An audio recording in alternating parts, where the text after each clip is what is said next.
প্রিয় এলাকাবাসী, আসসালামু আলাইকুম।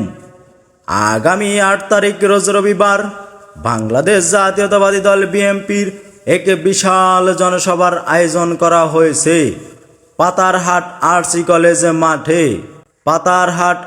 কলেজ মাঠে।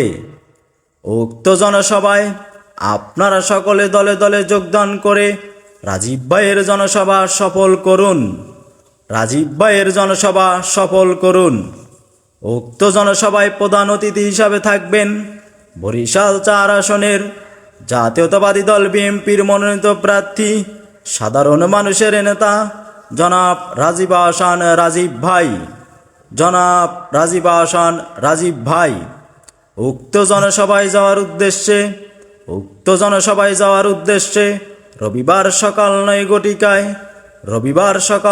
ঘটিকায় শ্রীপুর পল্টন থেকে এক বিশাল লঞ্চ ছেড়ে যাবে মেহেন্দিগঞ্জের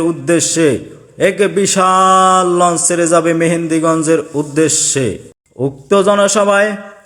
উক্ত জনসভায় আপনারা সকলে দলে দলে যোগদান করে রাজীব ভাইয়ের জনসভা সফল করুন। উক্ত জনসভায় আপনারা সকলে দলে দলে যোগদান করে রাজীব ভাইয়ের জনসভা সফল করুন।